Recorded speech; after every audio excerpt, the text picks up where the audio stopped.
અમદાવાદના સાણંદમાં ભાજપના પૂર્વ તાલુકા પંચાયત પ્રમુખની દાદાગીરી જોવા મળી। મામલતદાર પર ઘાતક હથિયાર સાથે હુમલો કરવાનો પ્રયાસ કર્યો હતો। પૂર્વ પ્રમુખ અરવિંદસિંહ વાઘેલા સામે નોંધાઈ છે પોલીસ ફરિયાદ। મામલતદાર કચેરીએ હથિયાર સાથે અધિકારીને મારવા પહોંચી ગયા। મામલતદાર રેડ કરી વાહનો જપ્ત કરતા તેમણે વિરોધ કર્યો હતો। માધવનગર ખાતે જમીનમાં ગેરકાનૂની માટી ખોદકામની મામલતદારની કાર્યવાહી સામે ભાજપ નેતાનો હુમલાનો પ્રયાસ। समग्र मामलो सीसीटीवी में कैद थयो। हाल पोलीस फरियाद थता तालुका पंचायतना पूर्व प्रमुख भूगर्भ में उतरी गया। माटी खनन करता माफियाना 2 जेसीबी अने डंपर छोड़ावा माटे भाजपना पूर्व तालुका प्रमुखे भलामण करी दीधी। निडर मामलतदार नवीन चंद्र पटेल कायदेसरनी कार्यवाही करवानी वात करता भाजप नेता धारियों लईने मामलतदार कचेरी में घुसी गया। जो कि मामलतदार ऑफिस में हुमलानो प्रयास निष्फळ गयो। जियोलॉजी डिपार्टमेंटना अधिकारीनी शंकास्पद भूमिका दिखाई रही है।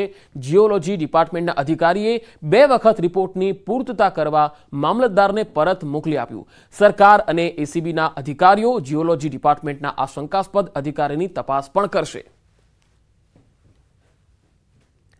तो मामलतदार कचेरी में धारियों लईने घुसी जाए भाजपना नेता आ केटली हदे हिचकारी बनाव कहेवाय। कारण के अहींया अधिकारी पर हुमलो करे छे। जे अधिकारी गैरकायदेसर खनन मामले कार्यवाही करे छे तेनी सामे भाजपना आगेवान पहोंची जाय छे धारियों लईने अधिकारीने मारवा माटे के भाई आ कार्यवाही केम करी अने जे पण कार्यवाही करी छे एमां जे कंई पण जप्तीनी कार्यवाही थई छे तमाम जप्त सामान छोड़ी देवामां आवे, नहीं तो तलवार लईने तेओ ऑफिस में पहोंची गया अने हुमलानो प्रयास पण कर्यो। आ सीसीटीवीना दृश्यो आपणे बतावी रह्या छीए के जेमां भाजपना नेता धारियों लईने मामलतदार कचेरीमां घुस्या। आ स्थिति छे। आ स्थितिए अधिकारी ने दादागिरी करवा माटे आ नेता छे ए तलवार लईने हथियार लईने पहोंच्या अने गैरकायदेसर खनन करता हता तेमना केटलाक लोको अने तेने बचाववा माटे अने जप्ती करेला वाहनो छे तेने छोड़ावा माटे पूर्व तालुका पंचायतना प्रमुखे आ प्रकारनी दादागिरी करी। सीसीटीवी में तमे जोई शको छो के तेओ केवी रीते हथियार लईने अंदर आव्या अने हुड़दंग मचाव्यो।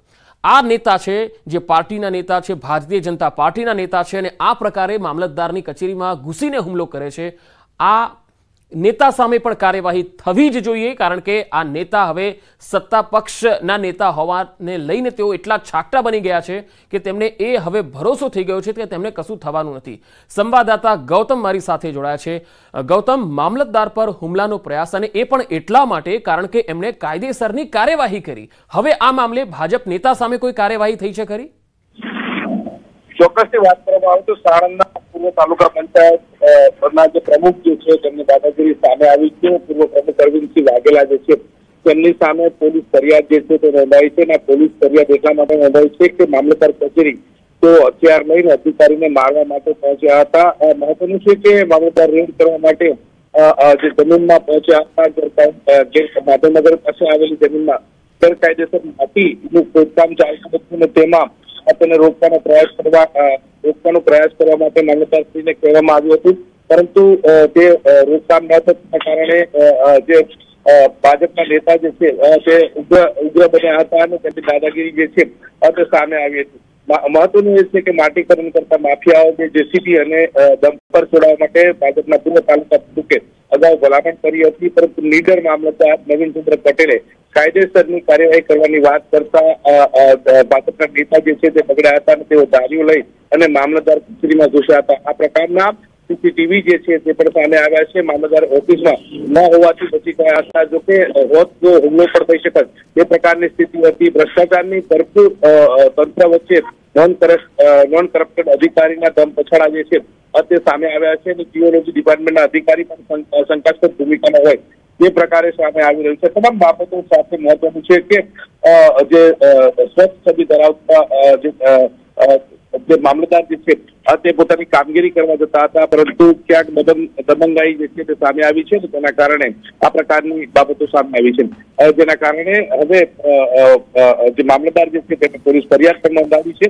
અને હવે પોલીસ જે છે તે આગળ કાર્યવાહી કરશે। પરંતુ મહત્વનું છે કે જે વાઘેલા જે છે અરવિંદસિંહ વાઘેલા તેઓ ભૂગર્ભમાં બેસી ગયા છે। જી ગૌતમ, આભાર માહિતી આપવા માટે।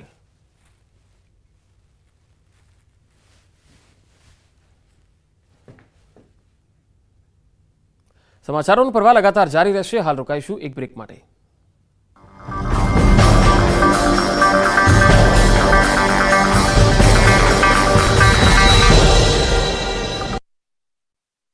एक बात तो માટે નહીં, આંધી વંટોળ અને વરસાદ માટે થઈ જજો તૈયાર. ગુજરાતમાં ચોમાસાનું કાઉન્ટડાઉન શરૂ થઈ ગયું છે. પ્રી મોન્સૂન એક્ટિવિટી શરૂ થઈ ગઈ છે. એટલે ગુજરાતમાં 2-3 દિવસથી ગરમીથી રાહત મળી રહી છે અને પવનની દિશા પણ બદલાઈ ગઈ છે. હવે ગુજરાતમાં 3 દિવસ સુધી આંધી વંટોળ જોવા મળશે. 3 દિવસ સુધી 4 જિલ્લામાં ભારે પવન ફૂંકાશે. ગુજરાતના 4 જિલ્લામાં આંધી વંટોળની આગાહી હવામાન વિભાગે કરી છે. હવામાન વિભાગના કહેવા પ્રમાણે કચ્છ, બનાસકાંઠા, પાટણ, સુરેન્દ્રનગરમાં આંધી વંટોળને કારણે વિઝિબિલિટી ઘટી શકે છે. સમગ્ર ગુજરાતમાં 3 દિવસ સુધી તેજ પવન ફૂંકાઈ શકે. પવનની ગતિ પ્રતિ કલાક 25 થી 30 કિલોમીટરની હોઈ શકે, જે દરિયામાં તેજ પવન પણ ફૂંકાઈ શકે. 4 દિવસ સુધી માછીમારોને દરિયો ન ખેડવા તાકીદ.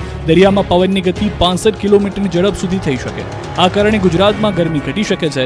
બુધવારે અમદાવાદમાં 44.1 ડિગ્રી તાપમાન નોંધાયું. 24 કલાકમાં 43 ડિગ્રી તાપમાન રહી શકે. ગાંધીનગરમાં 43.3 ડિગ્રી તાપમાન નોંધાયું. 24 કલાકમાં 43 ડિગ્રી તાપમાન રહી શકે. ગેમ ઝોનમાં લાગેલી આગ દુર્ઘટનામાં એક બાદ એક આરોપીની ધરપકડ થઈ રહી છે. ત્યારે હવે મોટા મગરમચ્છનો વારો છે. હવે આ ઘટનામાં આઈપીએસ, આઈએએસની પૂછપરછ કરવામાં આવશે. આ નિર્ણય ગાંધીનગર ખાતે એસઆઈટીના સભ્યો સાથે ગૃહ રાજ્યમંત્રીની સમીક્ષા બેઠકમાં થયો છે. બધા આઈએએસ અને આઈપીએસ અધિકારીને બોલાવીને પૂછપરછ માટેની સૂચના ગૃહમંત્રીએ આપી છે. કોઈ પણ હોય તે તમામની પૂછપરછ કરવામાં આવશે. 1-2 દિવસમાં જ તમામ અધિકારીઓને બોલાવવામાં આવશે અને ઇન્ટ્રોગેશન કરવામાં આવશે. બેઠક બાદ મીડિયા સાથે વાત કરતા એસઆઈટીના વડા સુભાષ ત્રિવેદીએ જણાવ્યું કે આ ઘટનામાં લોકોના જીવ ગયા છે. તેમને ન્યાય આપવા માટે જે એસઆઈટીની રચના કરી છે તેની તપાસનું રિવ્યુ કરવામાં આવી રહ્યું છે. આમ જે કોઈ જવાબદાર હોય તેને શોધી તેના વિરુદ્ધ કડક કાર્યવાહી કરવા માટે ગૃહમંત્રીએ સૂચના આપી છે. તેમણે ચિંતા વ્યક્ત કરી છે કે ભવિષ્યમાં કોઈ પણ પ્રકારનો આવો બનાવ ન બને તેવી સિસ્ટમ બનવી જોઈએ. આમાં જે કોઈ અધિકારી કે પદાધિકારી હશે તેમની પૂછપરછ કરવામાં આવશે. પૂછપરછ બાદ યોગ્ય રીતે આંકલન કરીને સરકારને રિપોર્ટ આપવામાં આવશે. તો કાટમાળ હટાવવાના આક્ષેપો પર એસઆઈટી વડાએ ખુલાસો કર્યો અને કહ્યું કે પુરાવાનો નાશ કરવાનો કોઈ આશય ન હતો. કાટમાળ હટાવી અવશેષો લેવાનો પ્રયત્ન કરાયો હતો. મૃતકોના અવશેષો શોધી ડીએનએ લેવાનો હતો પ્રયાસ. તો ગેમ ઝોનમાં પેટ્રોલ ડીઝલના જથ્થાને પણ લઈને થઈ રહી છે તપાસ.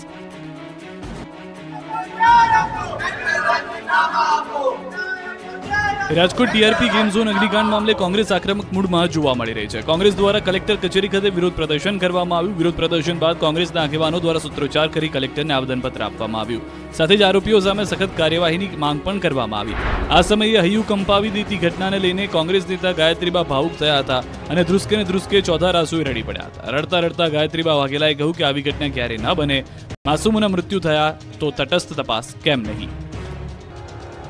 રાજકોટમાં આગની ઘટના બાદ ગાઢ નિંદ્રામાં સૂતેલું તંત્ર સફાળું જાગી ગયું છે. દેખાડો કરવા રાજ્યભરમાં ફાયર સેફટીને લઈને તપાસના નાટક શરૂ કરાયા છે. ત્યારે સુરતના પૂણા વિસ્તારમાં ખાનગી શાળાઓમાં સીલ મારી દેવામાં આવી. શાળા બંધ કરાતા વિરોધનો વંટોળ શરૂ થયો. પૂણા ગામમાં ફાયર અને પાલિકાની ટીમે તપાસ હાથ ધરી હતી. 20 વર્ષથી ચાલતી નાલંદા શાળામાં ફાયરને લઈને તપાસ કરવામાં આવતા આ શાળામાં ન તો કોઈ ફાયરના